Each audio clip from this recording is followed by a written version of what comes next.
अभी रिसेंटली मैंने अपना एक यूट्यूब चैनल बनाया है यूपीएससी विद दिव्या तंवर, ताकि मैं यूपीएससी की प्रिपरेशन में एस्पायरेंट्स की कुछ हेल्प कर सकूं।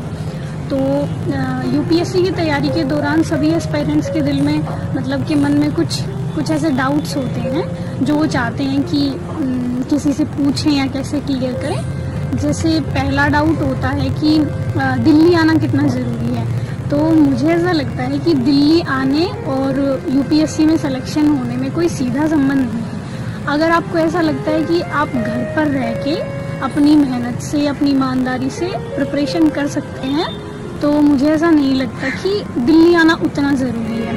आप घर पे रह के भी प्रिपरेशन कर सकते हैं। क्योंकि मैंने जब अपना पहला अटैम्प्ट दिया था तो मैं प्रीलिम्स जब मेरा क्लियर हो गया तो मैं प्रीलिम्स क्लियर करने के बाद दिल्ली आई थी मेंस की आंसर राइटिंग के लिए। तो आप प्रीलिम्स क्लियर करने के बाद भी यहाँ मेंस की आंसर राइटिंग के लिए आ सकते हैं अगर आप कंफर्टेबल हैं, आपको ठीक लगे तो।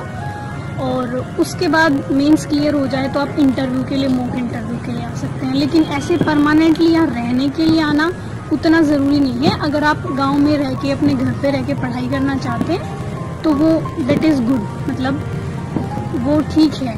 अगर आप मेहनत से पढ़ेंगे तो यूपीएससी उससे भी क्लियर हो जाएगा। और जो दूसरा जो क्वेश्चन होता है बच्चों के दिल में, वो होता है कि कोचिंग लें या सेल्फ स्टडी करें।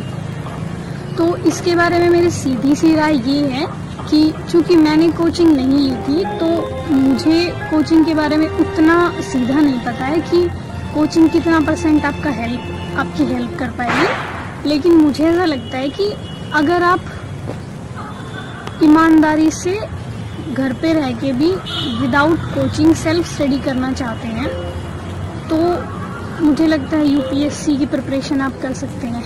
हाँ, इतना हो सकता है कि आप टेस्ट सीरीज़ ले लीजिए, आप मंथली मैगजीन्स ले लीजिए, वो आप दिल्ली से मंगवा लीजिए या दिल्ली आके ले जाइए। तो कोचिंग के लिए अगर आप अफोर्ड कर सकते हैं, आपको लगता है कि किसी टीचर की गाइडेंस की आपको ज़रूरत है, तो निसंदेह आप ज्वाइन कर सकते हैं।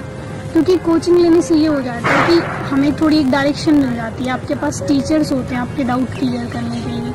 तो आपको लगता है शायद कि ज़्यादा ईजी होगा, नो डाउट वो ईजी होता होगा, लेकिन ऐसा नहीं है कि अगर आप कोचिंग नहीं लेंगे तो यूपीएससी नहीं होगा। तो इसलिए ये आपका अपना स्वविवेक है कि आपको कोचिंग लेनी है या नहीं लेनी है। दोनों चीज़ें सही हैं। अगर आप कोचिंग लेंगे तो वो ठीक है, पढ़ना आपको ही, अंततः पढ़ना आपको ही है, सेल्फ स्टडी आपको ही करनी है। टीचर पढ़ाएगा उसके बाद भी आपको ही रिवाइज करना है। तो आप अपने हिसाब से सोचिए कि कोचिंग लेनी है या घर पे रह के पढ़ना है। तीसरा पॉइंट ये है कि हम YouTube का कैसे प्रयोग करें, क्योंकि मैंने बोला है इंट्रोडक्टरी वीडियो में कि मेरी तैयारी में YouTube ने बहुत हेल्प की है। तो YouTube का आप ऐसे हेल्प कर सकते हैं कि जैसे आप NCERT पढ़ रहे हैं या आप कोई बुक पढ़ रहे हैं, तो उसमें जो टॉपिक आपको नहीं आ रहा है वो टॉपिक आप YouTube पे देखिए। किसी न किसी ने तो ज़रूर वो एक्सप्लेन कर रखा होगा, किसी भी टीचर ने। तो जिसका आपको सही लगे आप कोशिश करिए कि वहाँ से आप वो टॉपिक देख लें। मैंने तो 1-2 पूरे सब्जेक्ट यूट्यूब से पढ़े थे, जैसे इन्वायरमेंट है और इकोलॉजी, थोड़ा इन्वायरमेंट एंड इकोलॉजी पढ़ा था। इसके अलावा इकोनॉमिक्स थोड़ा सा पढ़ा था मैंने। और 4th पॉइंट है डिस्ट्रैक्शंस, क्योंकि जब भी हम फ़ोन चलाते हैं तो हम जो चीज़ देखने जाते हैं उसके लिए हमारे पास बहुत सारे ऑप्शंस होते हैं। तो आप कोशिश करिएगा कि जो टॉपिक आप देखने जाएं वही टॉपिक आप देखें, उसके अलावा दूसरी चीज़ों को अवॉइड करें।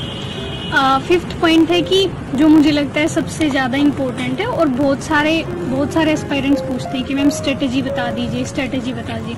तो देखिए, इसके बारे में मैं जो सीधी स्ट्रेट फॉरवर्ड बात बोलूँगी कि जितने भी टॉपर्स आपको स्ट्रेटजी बताएंगे वो उनकी स्ट्रेटजी है, वो स्ट्रेटजी आपकी नहीं हो सकती है। तो आप कोशिश करिए कि जिस टॉपर को आपको फॉलो करना है आप एक बार देख लीजिए उनकी बुक लिस्ट क्या है, वो क्या क्या बता रहे हैं, आप एक बार उनको देख लीजिए। उसके बाद आपको डिसाइड करना पड़ेगा अंततः कि मुझे किस सब्जेक्ट को ज़्यादा पढ़ना है, किस सब्जेक्ट को कम पढ़ना है, कैसे अपनी स्ट्रेटजी बनानी है। क्योंकि मैंने देखा है कुछ बच्चे पूछते हैं कि मैम चार सब्जेक्ट बता दीजिए जो हम अच्छे से पढ़ लें और हमारा सिलेक्शन हो जाए। तो ऐसा नहीं होगा। अब हो सकता है जो सब्जेक्ट आपको अच्छे से आता हो वो मुझे नहीं आता हो, और जो सब्जेक्ट मुझे अच्छे से आता हो वो आपको नहीं आता हो। तो आप टाइम उस हिसाब से डिवाइड करेंगे। जो सब्जेक्ट मेन है वो सारे आपको अच्छे से कवर करने हैं। उसके बाद जो छोटे माइनर टॉपिक्स होते हैं उनको कोशिश करिए आप अपनी कन्वीनियंस के हिसाब से देखें कि इस टॉपिक पे मेरी पकड़ है तो मैं इसको थोड़ा कम टाइम दूँ, इस टॉपिक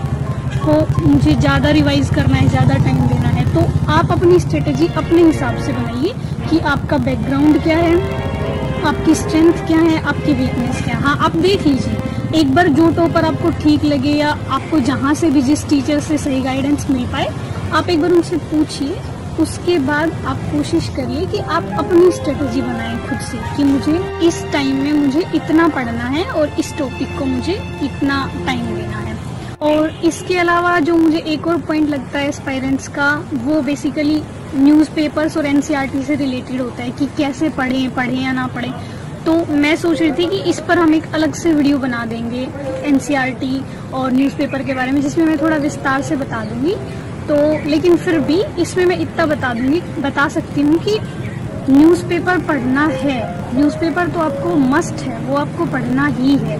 मतलब आप कोशिश करिए कि आप हिंदी का पढ़ लें। एक जैसे दैनिक जागरण सब प्रीफर करते हैं तो वो मैंने भी पढ़ा है इंटरव्यू के टाइम, तो दैनिक जागरण आप ले सकते हैं। और कोशिश करिए, मैंने हिंदू पढ़ा है लेकिन वैसे लोग इंडियन एक्सप्रेस भी प्रीफर करते हैं, तो आप इन दोनों में से कोई भी एक ले लीजिए न्यूज़पेपर।